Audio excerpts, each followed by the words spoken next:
राज्य उत्पादन शुल्क विभागाची कारवाई. गोवा बनावटीच्या दारूच्या 32 बॉक्ससह वाहन जप्त. 2,19,960 रुपयांच्या दारूसह एकूण 12,19,960 रुपयांचा मुद्देमाल हस्तगत. संशयित प्रतेश पांगम फरार. राज्य उत्पादन शुल्क विभागाने कारवाई करत गोवा बनावटीच्या 2,19,960 रुपयांच्या विविध ब्रँडच्या 32 बॉक्ससह एकूण 12,19,960 रुपयांचा मुद्देमाल जप्त केला. मात्र या प्रकारातील संशयित प्रतेश उल्हास पांगम हा अंधाराचा फायदा घेत घटनास्थळावरून फरार झाला. मिळालेल्या माहितीनुसार प्रतेश पांगम हा मारुती सुझुकी GA04H 1300 कारमधून गोवा बनावटीची दारू दोडा मार्गातून तिलारी मार्गे पाटणे फाट्याच्या दिशेने वाहतूक करणार असल्याची खात्रीशीर माहिती मिळाल्यानंतर पार्ले पाटणे फाट्यावर शेवाळे गावच्या हद्दीत पहाटे 5:30 वाजता सापळा रचण्यात आला.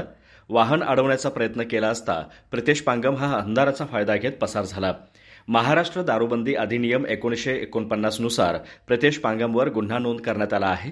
त्याच्यावर बेकायदेशीररित्या गोवा बनावटीची विदेशी दारू साठवून विक्री करण्याच्या उद्देशाने वाहतूक केल्याचा आरोप ठेवण्यात आला आहे. ही कारवाई गडहिंग्लज पथकाचे प्रभारी निरीक्षक संजय शिलवंत, दुय्यम निरीक्षक दिवाकर वायदंडे, स्वप्नील पाटील, प्रदीप गुरव, संदीप जानकर, संदीप चौगुले आणि भरत सावंत यांनी केली. पुढील तपास निरीक्षक दिवाकर वायदंडे करत आहेत.